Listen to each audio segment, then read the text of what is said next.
welcome to episode 13 of the Cutting Matters podcast. I'm Alistair and I'm joined by my colleague Ellen again. Yes, I'm Ellen for everyone that's been watching. And it is Christmas. It is Christmas. We're in the Christmas spirit. So we've dolled this out with some tinsel. Yeah. And I'm looking fine.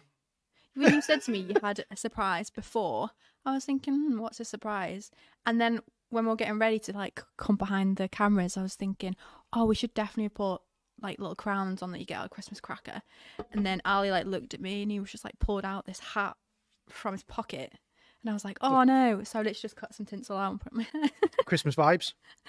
But yeah, we're here. We're kind of going to do like a bit of a review episode today because this is our last episode of 2022. I need to say 2020, then gone back in time. Of 2022. That's insane to think about, isn't it? It is. How quickly is this year gone? I know. Absolutely mental. I'm sure loads of people who are listening have probably had the same experience where the year's just gone. It is true what they say, isn't it? As you get older, time goes quicker. Oh yeah. Like it honestly really does. Remember being in school and school holidays for 6 weeks felt like 6 years. Oh, summer holidays in school. You finish in July, and it would honestly feel ages till you went back in September. Now. No, it's literally like feels like 6 hours, doesn't it? Yeah, I'm married to a teacher, and she finishes for the summer holidays, and all of a sudden it's like, oh, it's last week of the school holidays. I'm not taking any time off yet. Need to take some holiday because I'm going to get in trouble. But yeah, time just absolutely flies, and this year has been no different. But before we get into the overall view of 2022, we've got some cool little goodies for the set, haven't we? Yes, we have. I'm so excited.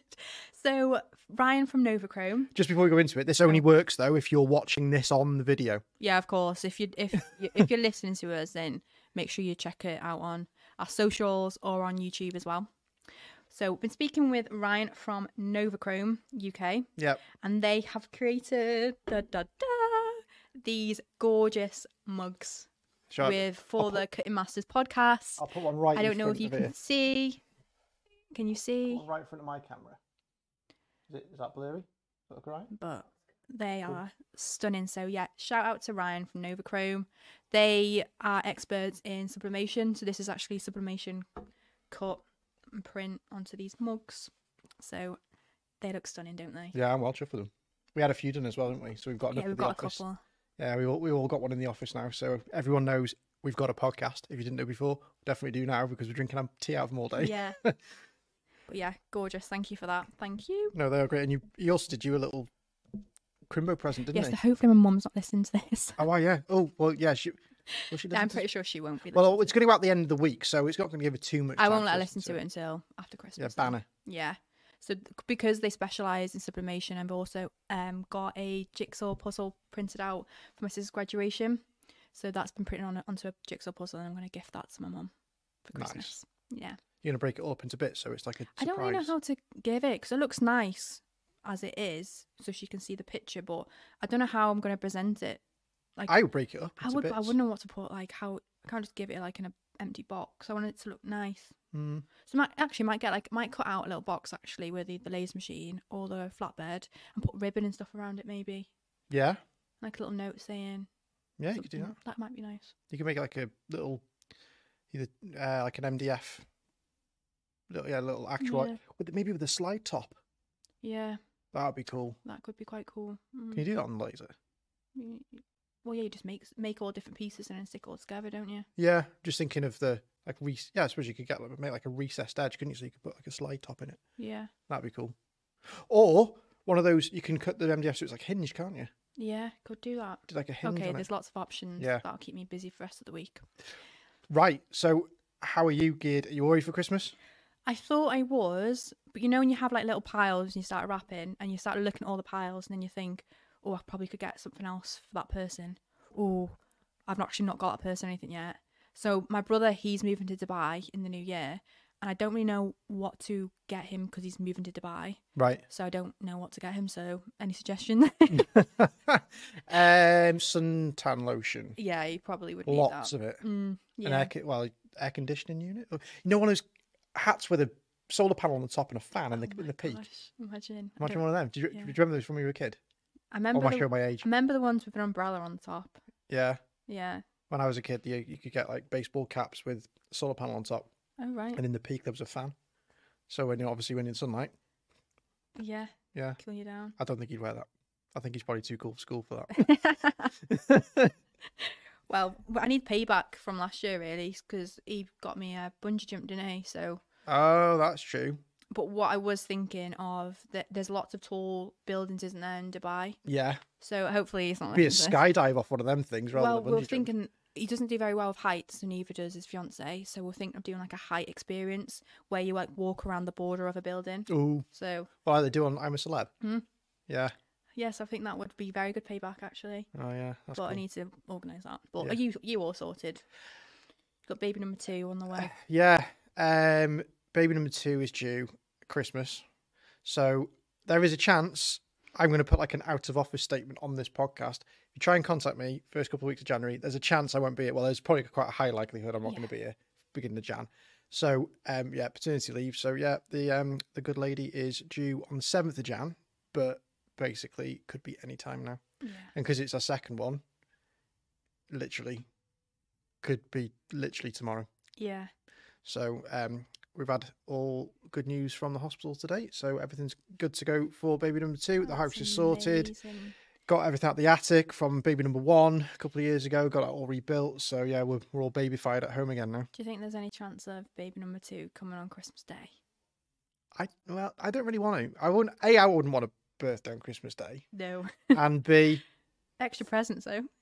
well, double up on presents, yeah. But as for our first daughter, if we're not there on Christmas Day, and I don't know how I feel for my first daughter being like, your parents have abandoned you on Christmas Day because we're in hospital having your sister. Oh yeah, of course there was that. Yeah, so Hmm. all good. Looking forward to it. I don't feel anywhere near as apprehensive this time as when you have baby number 1 because it's all new. But like I said to you after the weekend I've just had with child illness, when you have children, you don't just have to be a parent. You basically have to become a paediatrician, and you got to have some type of knowledge of medical issues and red flags. So knowing all that, knowing how to change nappies, knowing that the baby's screaming after being fed is a sign of wind rather than something else. This is going a bit off tangent, but very quickly, if you're a new parent or you're a parent, we were told when we first had Elsie, so Elsie was exclusively breastfed, okay? We were told that breastfed babies do not need to be winded. So we didn't wind her. And then she's screaming after feeds, and we're like, why? What's going on? We got really upset, didn't know what was going on, and we just ended up having to phone out of hours GP, and they're like, have you winded her? And we were told we didn't if it was breastfed because they don't get air trapped. Yeah. Oh no, wind her, and you should be fine. Winded her, never a problem again. So it's learning stuff like that. Yeah. And yeah, nowhere near as scary second time round. Kind of prepared for everything. You've been there, got the t-shirt. Yeah. I'm already sleep deprived. And it's another girl as well, so Yeah, Elsie's gonna have a nice little sister. So girl power. girl power, I'm fully outnumbered. So back to, once I've finished sorting the kitchen out, is back to Operation Manshed. Yeah. Good project for 2023. Yeah, it's the front part of my garage really. So once I've got the back bit done, which was the gym, and the front half will be my like workshop man area. Nice. So you can shut yourself away from the girls. shut myself away when they're having like spa days and things. I can go and like hide in the garage. Yeah. But no, all good. Christmas present wise, I'm a bloke, so You'll stress me out. Christmas I Eve, can't- innit? I can't. They just do it on Christmas Eve. Stop it. With all these strikes as well with delivery companies. Yeah, Christmas Eve would be fine. No way. I can see you running around Probably. shops. At least Christmas Eve falls on a Saturday this year. Yeah, I was thinking about this driving into work today. I was like, it's quite nice because Christmas is on a Sunday, and Sunday's like a day off anyway, isn't it? True. Well, So what it used to just be. is Yeah. nice. Yeah. It used to be. Not quite anymore. But No. yeah. So this episode, we're going to run over everything, basically, standout moments of 2022. I do want to mention as well, actually, before we go on, is our Christmas closing times. So we finish. Yes. The office closes on Friday at 1 p.m, is it? Which is the 23rd. 23rd, so the Friday. And then we reopen on the 3rd Yeah, 9 o'clock on the of 3rd of January Yeah. 2023. If you're listening to this and you need to put an order in over Christmas for like blades and things like that you get directly from us, you can still order over the websites during Christmas. Just nothing will be shipped There'll out be no one here. from the 22nd until we get back on the 3rd. Then from the 3rd we start shipping again. So whether that's resellers needing to order stock and things like that, you can send all your purchase orders over to us. as you would do normal via Christmas, but say nothing will start being shipped again until the 3rd of January. So yeah, 2022. It's gonna be so strange saying 2023, isn't it? Yeah, it always is. And it's like a week. Is it next week? The week after? Next weekend? Next weekend. OMG. Yeah. Yeah, so 2022, it's been quite a busy year. I'm trying to think back of everything that we've done. Yeah. And it's just been constant. Well, let's take it back. Walked in after Christmas, January, and this idea started, which we've obviously mentioned before, but we had an idea. One thing that we're really going to push forward on that we've been doing already, and that we're going to be doing loads more is just more content of all the machines and things like that. But part of the content plan was the podcast. So getting that put together, it just took, as we've like said in previous podcasts, it just took a while to get here. But as of August, we launched, didn't we? So that was quite an exciting project at the start of the year. It was just getting all the research and getting all the right gear and stuff. Yeah, equipment as well. That was the main thing. You did a lot of research, didn't you, of what is needed to make this? I'm quite fortunate because I've got a background in music, so I understand the principles of recording equipment and things like that. It was just trying to learn what software would be the right thing to choose in order to be able to put a podcast together for all of our customers, all of our resellers, everyone to listen, and then to see us as well. Because I thought, well, if we're going to go to the extremes of making a podcast, just stick some cameras in front of us so people can see us as well. So if you come to a show or you come to see us like the NEC or something like that, you've seen us on the podcast, you know who we are. It's a bit more personable being on video as well as just listening to someone if you're driving your car or in your headphones and things like that. So yeah, that was quite a decent task at the start of the year. What was your first show this year? That's a good question. What show? The show that we did as GraphTech was Sign Digital. Yeah. But was that the first show you did this year? Yeah, because we were coming out of the pandemic, weren't we? Yeah. So a lot of shows were either pushed back or postponed. We were meant to have one in January, but I think it got pushed back because of COVID again, wasn't it? I think was it because of Omicron or something? Yeah. So our first show this year and our first show for GraphTech in 3 years was Sign Digital. That was in April. Yeah. No, March. Was it? End of March. End of March. Yeah. Is April 2023? Oh, yeah. That's where I got confused. Yeah. So yeah, end of March, which just seems ages ago. But what was your thoughts on Sign Digital? I thought, because we went in at a different angle, didn't we? We went in with the new laser equipment. So it was good to bring recognition around that brand into the UK, seeing customers that we've had relationships with in the past, meeting new customers, and seeing all our resellers in one space. That was, for me, that was good. Thought that was good. But again, the show was a lot smaller than it has been. But I think these shows are quite important for people, customers that are looking to invest in new equipment but are unsure on what type of path to go down. Yeah. I know we've done a podcast on shows this year already, but I think there is still a space for shows, and I think that GraphTech will still be doing shows come into the new year as well. Yeah. Yeah. I was really impressed with the footfall at the show because we just wasn't sure how many people were going to turn up and things like that, but it was so busy. Yeah, and it was only great. Only you and I went to the Sign Digital one as well. So yeah, I think Phil was there for a bit of the first day, and then it was me and you on the second day, and then Tom came down for breakdown on the Thursday. But yeah, it was me and you that did all 3 days of the show back to back. Yeah. But I was really impressed with the amount of people that were there, and it's just nice to get out and chat to people again, isn't it? Go and speak to end users, see what they're using the machines for, see why they're now at a point where they want to buy new equipment, and find out what equipment that they want. Or if some people literally just burnt their machines out and just want the newest version of what they've got before. It works for them, but other people are looking to upscale. They've got one type of machine and they want to go, so they've had CEs in the past, now they've expanded, they're doing a few more kind of specialist materials and they want to move up to FCs, haven't they? Yeah. And it gave you an opportunity, as you said, to get the laser from WID on the stand and show that off to people. Mm-hmm. Yeah, that was good as well. to see how many people were interested in laser equipment as well, because we've only ever done knife cutters. So to actually see a lot of interest with the laser machines, that was very good for us to be there and showcase it.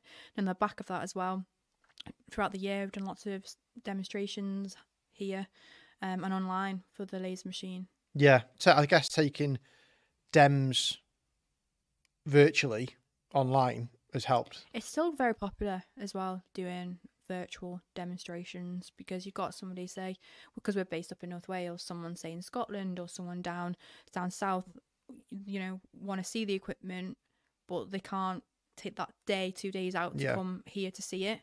So doing those virtual demonstrations is a bonus, because you get a feel of what the machine can do. You can ask questions, you can see the machine. I know it's not the same as, you know, actually physically seeing it and touching it, but you get a better idea of if it's the right machine for you or not. Yeah, I think, well, I'd say 12 months ago, I was in the impression that in-person dems might be literally dead, because what's the point in going out when you can see something? But now, 12 months on, I think people do still like to get out, see the machine. It depends on what part of the journey you're on with that particular customer and where they're at in terms of seeing the machines and stuff. But there still definitely is a massive demand for people to come in, and people are happy to come in to see the machines, or even take, depending on what the machine is, being able to take the machine to site and do the demo on it for them. So I think it's great now, the way we've moved, to be able to do virtual demos. To say, if you've got customers up in Scotland who can't, well, it's 2 days out, isn't it? It's a day travelling, come and do the demo or whatever, and stay over to go back the next day, or a day travelling to get up the next morning to come and see us, then travel back. So it's a lot of time out of someone's work. It's 40% of someone's working week, isn't it? Just to come and see one machine. So being able to do that virtually, and now we've got all the cameras and everything that obviously we're filming the podcast on. This is the equipment that we can use to do the demos. We've set these up. Yeah, a couple of weeks ago you did one with all these cameras set up to do the laminated, didn't you? Yeah. So we are able to do it in, it's not just like in a grainy, hard to see what's going on through like a laptop camera. We're able to set it with proper cameras, so you can see basically as well as you would be able to when you're in front of the machine now. And I think having that just opens all the machines up to more demos. And even if it's just like a first contact, someone wants to see it and they see it online, and they're like, right, it is worth my time. It is what I want. It is the quality that I believe it is. And then they come down to see us either here, or we can take the machinery to them. But it allows you to get that first step, doesn't it? Yeah. How have you enjoyed doing the virtual demos? To be fair, it was completely different, like from going right to face to virtual, because you want to make sure that the cameras are focusing on a specific point that you're talking about. Yeah. So it's a lot of like to and from, like clicking into the right place to make sure the right camera is on the right area. Yeah. But yeah, I thought it was an easy way, quite a fun way as well. You can get quite creative with doing it virtually, as well. So yeah, I've enjoyed it. I'm still doing it now as well. So the more you do it as well, the more you fine tune things that, you know, could have done that better, or, you know, this, that and the other. But overall, it has been quite fun to do. Yeah. Then moving on a little bit down through the year, I guess the next big kind of thing for us, 2022, well, next big thing for us as a company, but you went out there for us, was going to FESPA. Yeah, Berlin. Yeah. That was that May, June? I want to say June. Yeah. Yeah, June. So FESPA, again, we've touched on this in another podcast, was the biggest show in the industry, and it's in different locations each year. So that was my first FESPA. And again, it's like the Sign Digital show that we've done, but on steroids. It's huge. It's over numerous halls. Yeah. It just, you need to take at least 2 days out just to walk the floor. Big stands. And again, it was interesting to meet different people in different countries, all there in one place, to talk about what they love doing, their jobs, and talk about their products, and seeing, you know, different products out there as well. So, you know, we specialize in the finishing products, but there was a lot of companies there, the actual print. So it's good to see different types of prints and, you know, new equipment that's going to be unfolding as well. You know, when you're out there and you're getting to speak to people, like we've seen a massive jump up in the popularity of the FC9160 because the amount of people who are doing it, using it for PPF with car detail and things in the UK, that's kind of been like the hot product of the past 12 to 18 months for us. When you're out in FESPA speaking to people, were there different kind of hot products for different countries? Were different countries seeing kind of different? Yeah, I mean, during the pandemic, we did very well with the craft products. And speaking to people over at that show, they were then seeing the spike of craft products and thinking, this is great, we need to get all these products, on board and in line. Whereas now, everyone's bought those craft products. So now we're just seeing ongoing consumable items rather than the actual new purchase of a machine. Yeah. So they're about, I would say, 3 months behind us. Right. So having those conversations and having a feel of how they're doing is within their region was quite important to know how far, on the time scale of where we are and where we could be, or what we're going into the future. So it was good to get like an idea of, what to expect, or, how well we're doing as well. Yeah. No, that's interesting just to see. It was like, yeah, as you say, pandemic year, craft just went through the roof. I mean, people had money to spend and nowhere to go. So it fast tracked a lot of people's purchasing into that 2020 year window. And as you say, people who may have been sat on the fence about buying machines where those sales might have trickled over the next 12 to 18 months kind of thought, well, I've got nothing to do for the next, God knows. Well, no, at that point, no one knew how long we were going to be looking at houses for, did we? No. So fast tracked a lot of people to buy craft machines. But what I think we'll start seeing from that in the next 12 to 18 months is people who maybe bought the craft machines back then and it's actually turned into a business for them. Yeah. So either they're going to get to a point when they're going to have burnt their... I'm going to just say one thing. Craft machines, they're not craft machines. I was going to say, you never call them craft I machines. don't call them craft machines, but it's because of the craft explosion of 2020. Desktop cutting systems. Mm-hmm. So if you look at the GraphTech website, they're called the desktop cutting systems. I'll get it out.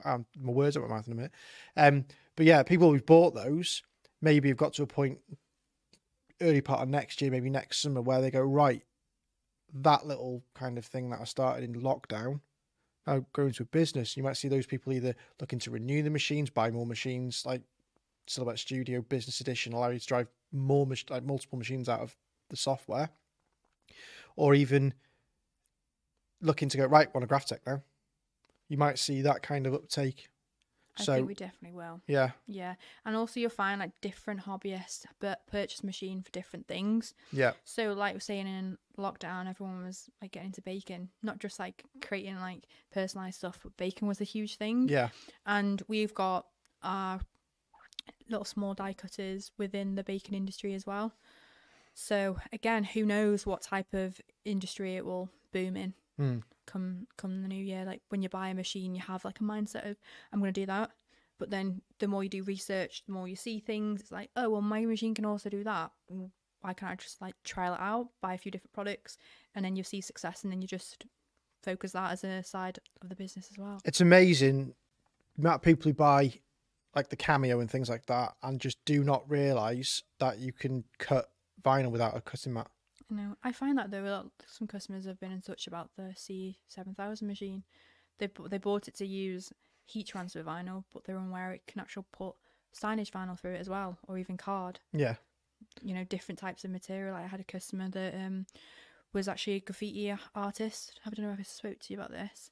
And they were cutting out mylar sheets for stencils. Right. So they were actually hand cutting these designs, and they can be quite intricate, certain designs. But then we put this material in the GraphTech machine and it cut within 10 minutes that intricate design of what it would have took 2 hours, 3 hours to do. Yeah. So it's just kind of finding a material or, a little something that you're wanting to do and then putting it through the GraphTech machine. Yeah. Isn't it? It's likewise with the craft machines as well. It's not until you're actually doing it, you're like, oh, the craft machine could do this, or the digital machine could do this. Well, it's like that video we did, I think we posted on our socials a couple of months ago now, but they had a customer who was trying to cut thin PVC sheets. Now, obviously, PVC you can't cut on a laser. So, what can we do? Sure, we've got something. So we just had a test. Well, you had a test. We ran it through the C7000, and you managed to die cut that thin PVC sheet, didn't yeah, you? I remember that. Yeah. Was it? I think it took 3 passes to get The round. little circles. Little circles, yeah. I remember. 3 passes, round and round and round. And that's cut it as out. well. Like if it doesn't cut the first time, you can tweak those settings. So it didn't cut the first one, but for you to increase the force, then it could potentially damage the machine or damage the material, not do a sharp cut. Yeah. But if you do it numerous passes, then it's just kind of like doing like an engrave, like skull. What word I'm looking for? Score? Score the material several times, and then it will pierce it. Yeah, and it's a similar thing that Silhouette have adopted with. So if you're a Silhouette user and you've seen these orange capped blades, they're the craft blades. They've got a less aggressive angle of attack on the blade, and they're designed to cut through media via a sequence of passes. They're not designed to cut through media in one go like a normal blade.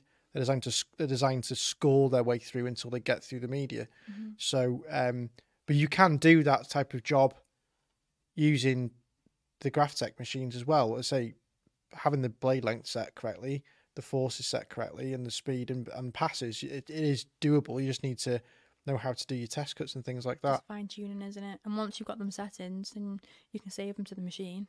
Yeah. Away you go.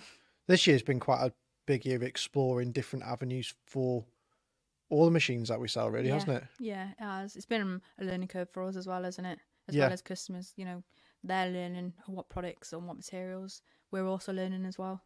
Yeah, there's been quite a lot of inquiries, questions about materials that we haven't cut before. For a long time, it's just like, oh, can it cut a 610 roll of vinyl? Yes, that's what they're designed for. But there's been, I say, that requirement with the PVC and stuff like that. Technically, that job, when you understand the way you've, like the cutting principles of the machines, that's a die cutting job.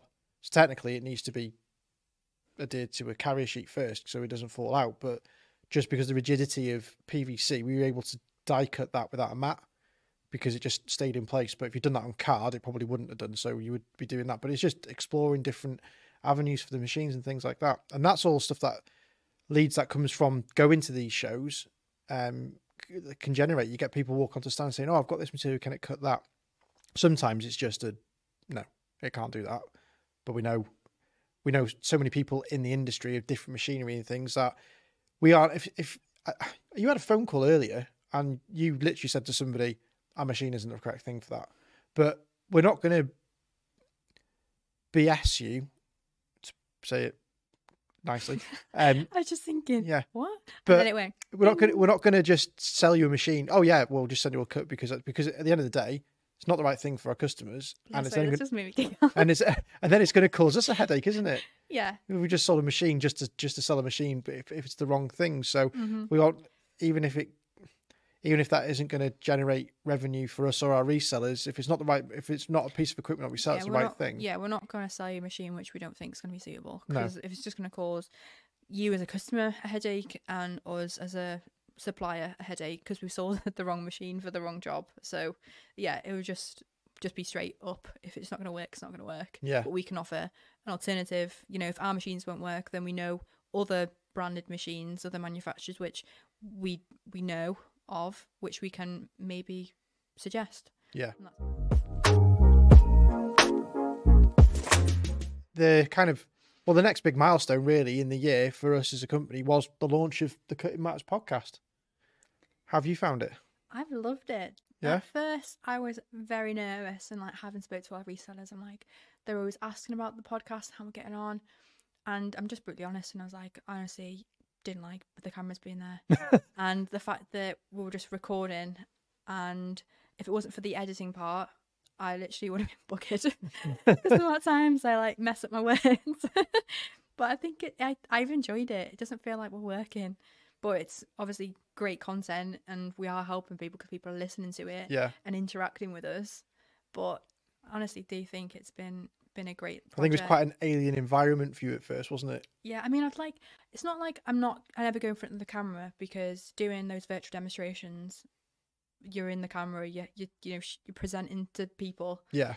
So I'm not camera shy in that aspect. It's just everyone's listening to everything you're saying and it's got to be true. And if it's not, then you're just talking nonsense, don't you? Yeah, it needs to be factually correct. Exactly. Yeah. It's the amount of times I've messaged Ali. Ali, can you just like edit that out, please? I don't want that to be in it. I don't know why I said that. Yeah. Excuse me. Yeah, there's been a couple of instances of that, but not too many, to be fair. Not too many. No, I suppose so. But I've loved it. Yeah. Have you been enjoying it? Yeah, it's been quite a different thing for the company, for us, for us to do, for the company to do, for the industry to do. And like, apart from ourselves and Target Transfers, there aren't any other podcasts looking at this side of the industry in the UK at the moment. So I think what I've been really, really chuffed about is how it's been received by the press. Yeah. I mean, when we thought about this when we put it live, I never thought, I just didn't think we'd be getting phone calls off press publications asking to do actual articles on podcasting. No. Not even just generally they're not really asking questions about our machinery and things like that. They're asking like the inspiration behind doing the podcast, why we do the podcast, the content that it helps produce. Have we got, is it generating kind of like extra leads? Are people listening to it? And it's having those different conversations and just kind of trying to bring the content into the podcasting is massive in the current, never mind in the future. So it's just getting us on that platform really and allowing us to put content on YouTube regularly, and also putting stuff onto the podcast channels where, say, if you don't want to watch it on video, if you are the classic podcast listener, you can just bang it on in the car or put it in your headphones when you're in the gym or something like that, or out for a walk and learn things. So I'm really chuffed with how it's been received by the press. So we've done a podcast which we've got in the bank at the minute, with Melanie from Print and Promotion. I'm excited to watch that back. Yeah, because it's great how many people have been on board with the podcast as well, and people want to get involved with it. So, like you say, people from the publications, end users, our resellers, different angles of the industry all getting involved. Yeah, like being able to say we're on episode 13 and we've had 4-5 guest episodes already. So getting people are interested with it. Mm-hmm. It's getting people engaged to come and speak to us and want to be involved with it. So whether it's like Declan being a reseller, you've got Melanie from Print and Promotion, so you've got like the press wanting to get involved, come on and chat to us. We've had Hayley, who's worked with us for years, who talks to us like in depth about Silhouette products with the craft and how that's changed and developed over the last decade to 12 years. And speaking to end users, what was her name? Jessica came on and you did that podcast with her. That's been really, really good. So thanks to all of our guests that we've had on so far. If you are wanting to feature on the podcast, if we haven't got in touch already, if you want to come and chat to us about your experience of working with Graphtec machinery or machinery that we've supplied as Graphtec GB, we're more than happy to sit down, have a chat, talk to you about your business, how your business developed, what made you get to the point where you were looking for equipment from us, or was it a case of you bought equipment from us and then everything snowballed after that? It's just a great thing to talk about because the equipment we sell can be used for so many diverse things, and unless you speak to people about what they're doing with it, you just won't learn. No, exactly. And we're just a platform for those that are wanting to learn. Yeah, and speaking to people and people telling you their stories of how they've developed, what machine they've had in the past, why they've got this, why they've got that. It just helps everybody streamline their current process. So what's been your favourite episode, do you think, out of those first 13? Favourite one? Let me think. I enjoyed chatting to Hayley. Yeah. Because I learned a lot from that podcast. Okay.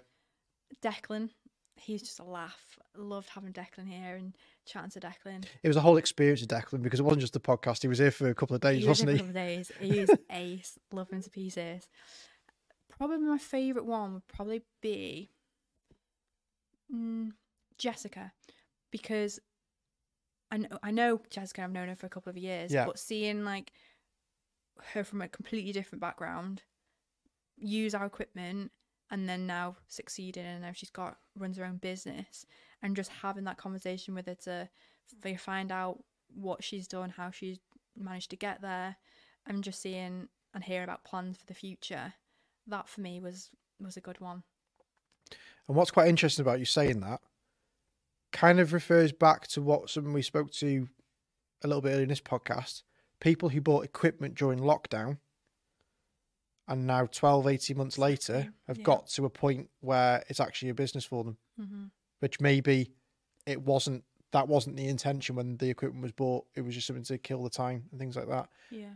Jessica was a bit different. There was a plan, but she bought the equipment during lockdown, gave her the opportunity to do it, and now she's fully self-sufficient and with a growing business. Yeah. So seeing that journey, it's great to be able to say, get people onto the podcast and be able to talk about their journey and their experiences from doing it. And the podcast just gives us a platform to do that. And the reason why it's great is because we could have this, we could get people in and we could be sat in this room, not recording. And but as far as that goes, the conversation stays within these four walls. It doesn't help anybody externally, does it? No. I mean, I've enjoyed doing them all because I love helping people. So being able to share our knowledge between us, but everyone else can hear that as well, that's just amazing in my opinion. Yeah. Because we have these conversations day in, day out. But for someone who doesn't know, certain parts of it, to be able to teach them, even if it's something minor, that's an achievement. Yeah, definitely.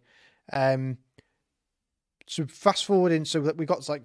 Hey. Oh, go on. What's your favourite podcast? Oh, right, yeah, I suppose. My favourite podcast. My favourite podcast. It's hard to think back because we've done lots, haven't we? Yeah, it's been like all the podcasts have been question. quite unique in all. There's been something that's come out of all of them that's quite been quite fruitful for us. Different leads that it's generated, people like different conversations that it started. I think I wouldn't say I've got a favourite podcast I'm taking a bit of a different stance on it because the question, though, favourite one. It was, but I find it hard to just. It's hard to kind of say I've got a definite favourite. What I've really enjoyed is the journey of learning the editing side of the podcast and things like that, and bringing it together. So, well, yeah, you can see the difference straight away from the first podcast we did. Oh yeah, to where we are now. Oh yeah, when you look at the quality of it's just that was just a tweak in settings. The only big thing we changed was the audio.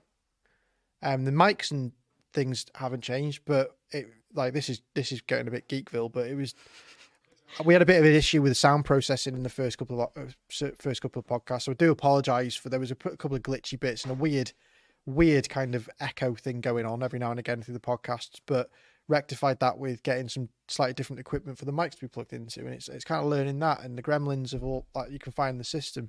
So it's been my big enjoyment of it has been the development of that side of things, and now it's just a case of we've got all that set up. That's just how the podcast set up and it works, and it's not having to. I think there was in the first few podcasts we did, I was sat here recording thinking, oh God, I hope that doesn't happen again today. Or I hope we haven't got 30 minutes into a podcast and the sound goes weird again. So it's being able to record these now without the worry of that happening because those kind of issues are ironed out. But yeah, no, I think the whole process, we would have liked to have done more podcasts. The aim was to do one a week. Just because of the nature of where we are and our kind of where you being out on the road and things like that, and the amount of projects we've got going on, it hasn't always been possible to get one a week. Yeah. So we started on the first week of August. We are 20th of December today, and this is number 13. But it's still it's a decent quality amount. though. It's quality podcast. Isn't Quality it? over quantity, yeah, definitely. We don't always sit doing a podcast. Excuse me. And just talking about nonsense because it's not really worthwhile to listeners. Engagement rate and that type of thing just drops off a cliff. So hopefully the content that we have put together and recorded is enjoyable, is informative and most importantly is educational for everybody. That's the whole point of the podcast. Yeah, that's the aim.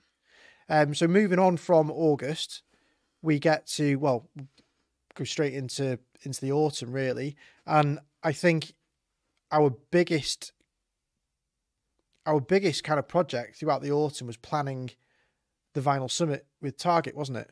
Yeah. We are going to do, or we might, depending on when this comes out, we might have already launched it, but we are going to do a dedicated podcast to the actual, like a review of the Vinyl Summit. But just to kind of go over it in this instance, it was a huge project for us, wasn't it, really? Yeah, it was a lot of planning that went into place for that project. It's been something we've been working on and wanting to happen for a long time. So it's just kind of the right time, you know, ourselves and Target Transfers, who are one of our resellers for heat transfer vinyl, we got together and we did an event for heat transfer vinyl and our GraphTech equipment. Yeah. And also the heat presses as well. So yeah, that was 2 weeks ago. I know, it's just gone again. It just feels like yesterday, but yeah, that was 2 weeks since that happened. 2 weeks ago, but it was a great event. You know, quality people that went there as well, who came. We did some presentations on the equipment and about the brands as well. So hopefully there's more of that type of event going to be happening in the new year in 2023. Yeah. But yeah, a lot of planning went into place for that, and I think it was a success. I think it was good. Yeah, it was nice to go and do something different, almost like being at the NEC at a show, but more of an educational feel to it, because I did a presentation to start with. Basically, I talked the talk, you walked the walk. It's the best way to split it up. I did a lot of talking. You actually go in front of the machines and dem them to everybody. Imagine if it didn't work. Yeah, just absolute car crash television. Oh, wow. But no, it was great to be able to speak to people who were there because they'd invested their time to come and listen to what we had to say about the machinery. There was a couple of people who were there literally just looking for that extra little bit of a push, that nudge to purchase equipment. And we had a couple of sales on the day, didn't we? It wasn't about really selling the equipment though. No, it was more about what the products are able to do. Yeah. Why I'd go for that product over that product. You know, teaching you how to set up a GraphTech machine. Just things that you don't necessarily get taught when you purchase a machine, because a lot of people that have done their own research, there's not always that, you know, minor information that you need on the internet in terms of, you know, setting up your blade correctly. Yeah. So being able to like be shown how to do it, and if you've got questions, you can just, what's that mean, or why'd you do that, or I do it this way, why would you do it that way? Just quick fire questions that when you're getting shown something, that's what comes to you. And because we had both the Silhouette equipment and the GraphTech equipment with us that day, it was a great way to speak to people and tell and kind of explain to them, like we've done the podcast before now, but the way that you can scale your business from, if you haven't got a big budget and you're not really sure where you want to go with it, that yes, you can start with like a desktop cutting system from Silhouette or something like that, and how to scale it so it's easy to move to a GraphTech when you get to that point where you want to invest in a commercial piece of equipment, or you've got the workflow that allows you to do it for like the scalability. So it was nice to explain that workflow. But one of the best things was it's so good to be able to sit down and work out and do an event with a reseller like that. It was so beneficial to the planning meetings we had with the team over at Target. It was just great to be able to get all that planning done, get down there, really streamlined. We've got everything that we needed to do prepped on the Tuesday, ready for, it was a long day on the Tuesday, don't get me wrong, but get there the Wednesday morning for the event to run as smoothly as it did. Yeah. It was just a really, really worthwhile experience. So not just for the people who turned up for the machines, but into like us working on and in building on long-seated relationships that the companies had anyway. I really enjoy, because I don't really get you. Obviously, you're out on the road. Yeah, it was fun for you. Yeah, you get on the road Getting all the out. time, don't you? Yeah. So I've obviously met with Target Transfers before, but for yourself, you've only ever really seen them at not road shows, like trade events. I literally mainly only get out of the office to go and do exhibitions. Yeah. And that's where I see people, and that's where Do you like going out on the road when you do go out? when I get a chance to go out. Yeah, it's just hard to sometimes in my own head get to a point where I'm happy to leave my desk because I'm just so my job is at my desk. Yeah.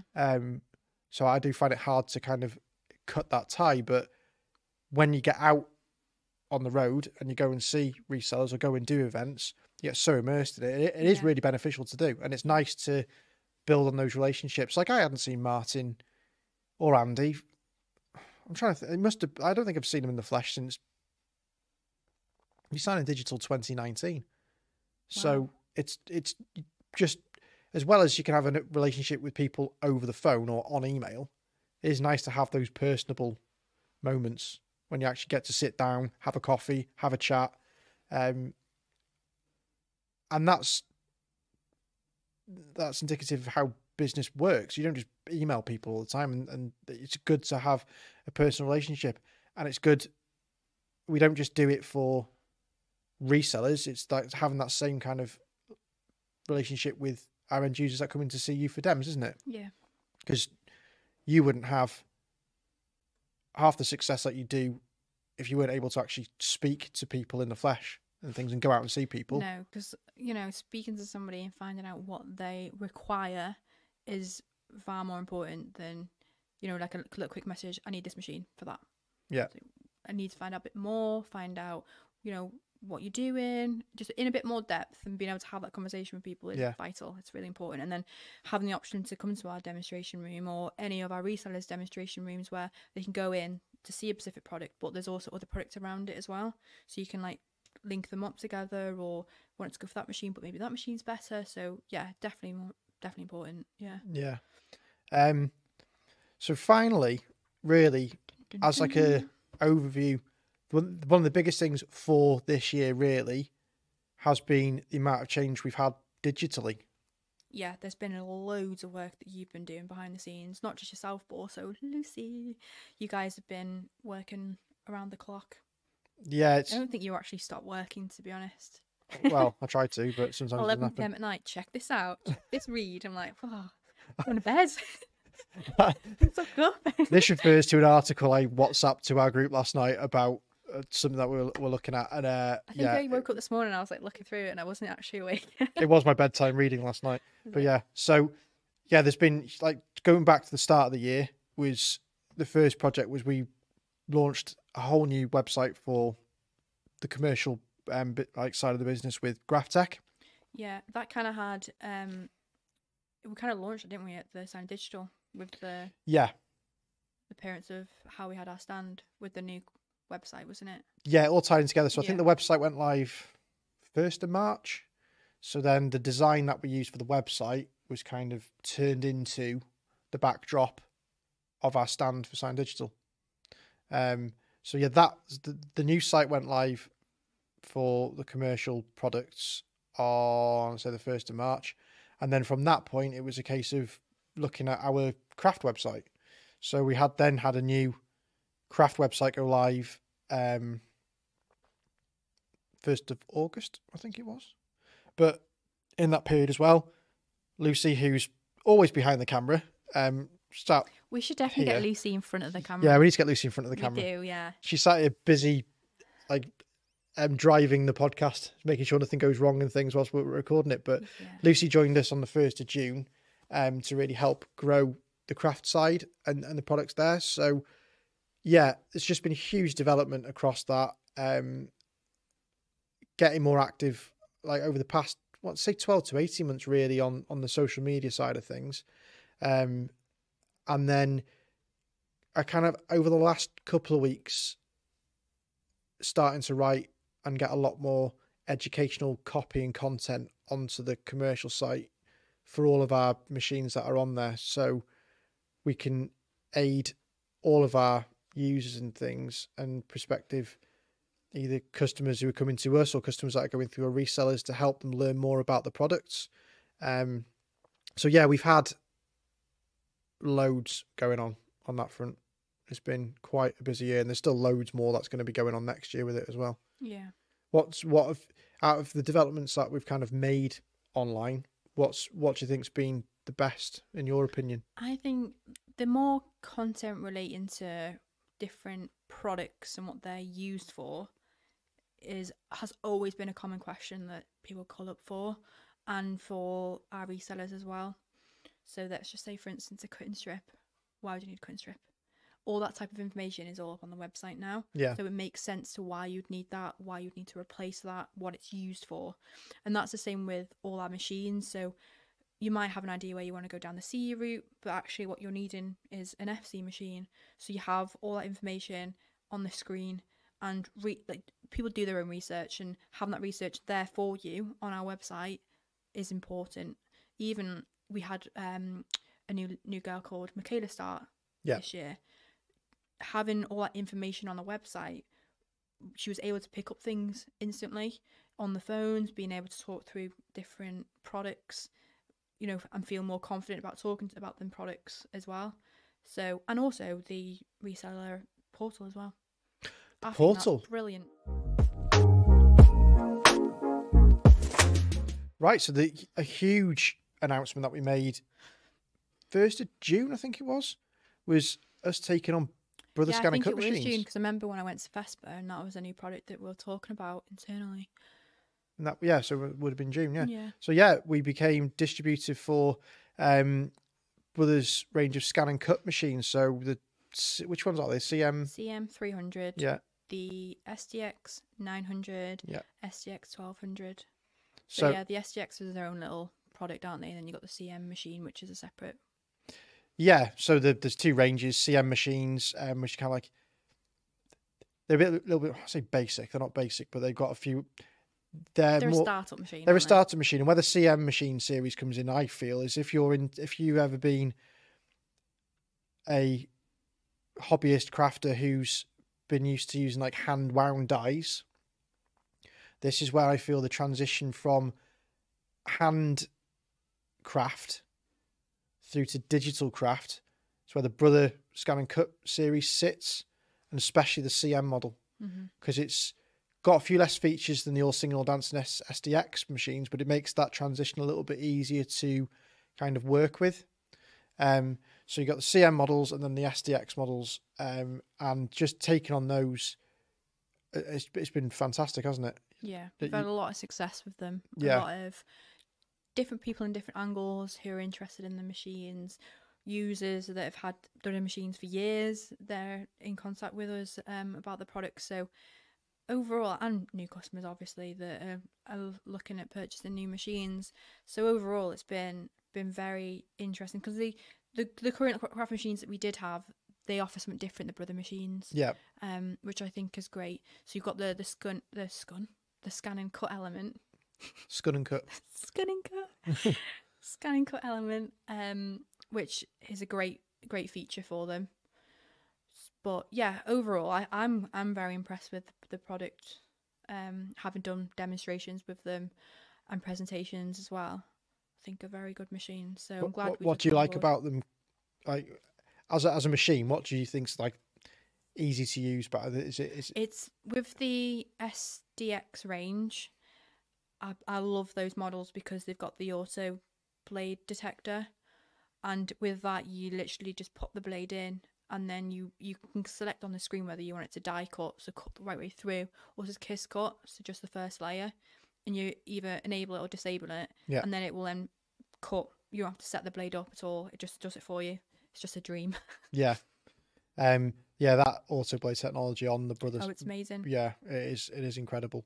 Have you used them much? Well, to be fair, you've shipped out all our dem units to resellers. So when we first had them, and we were obviously unpacking them and looking at them, and when I sat with you in the conference room, having a play with those machines, that's about as hands-on as I've got with them. Okay. I haven't really seen one in the flesh since. Yeah. But yeah, I was incredibly impressed with build quality, how quiet they are.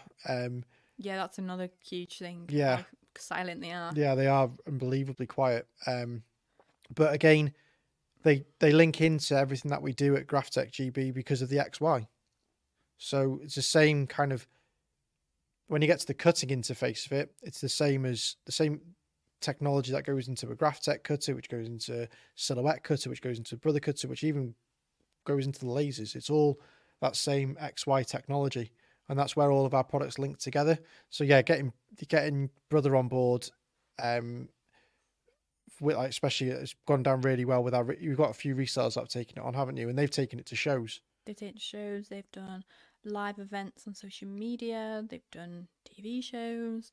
So overall, everybody is very impressed with the machines, and they're selling quite well. Yeah. So we just want to say thank you to everybody that has tuned into our podcast, watched us on YouTube, all the people that have come in to do the podcast with us as well. Just want to take this time really just to say thank you, don't we? Like, we've had fun, and we're hoping that everybody else that has tuned in has also had a bit of fun and a few laughs along the way. Yeah, whether you've watched it, whether you listened to it, whether you've been a guest on the show, just thanks. There's going to be loads more to come in 2023. We've got loads more new machines and things coming out 2020. There's going to be so much to talk about, loads of shows planned. Yeah, it's been a learning curve, but beneficial, I think. So yeah, thank you very much for either listening, tuning in on YouTube. And again, if you want, for 2023, if you've got any questions, same channels are always open. So marketing@graphtechgb.co.uk for email. You can drop a comment in YouTube. If you watch on YouTube, you can drop a comment in the comment section below the video. Just let us know how you go on. Smash the like button. One thing it'd be great to get a bit more engagement. People, I'm terrible for it. I watch so much YouTube and never like the videos I'm watching. Do you not? Yeah, I'm terrible for doing it. But I always like them so I know what I've seen. So if I'm thinking, oh, I've seen that before, I go through my likes or through my save. Okay. I can show that person that now. That's good. So yeah, there's a top It's tip. always beneficial to do Yeah. that. So yeah, hit the like button. That'd be great. But yeah, we'll see you again in the new year. Yeah. So Merry Christmas. Yeah. Happy festive period. Happy New Year as well. Yeah. For that, ta-ra. Ta-ra. We should really cheers. Yeah. Cheers. Cheers. I don't know which way to do it. Cheers. Cheers.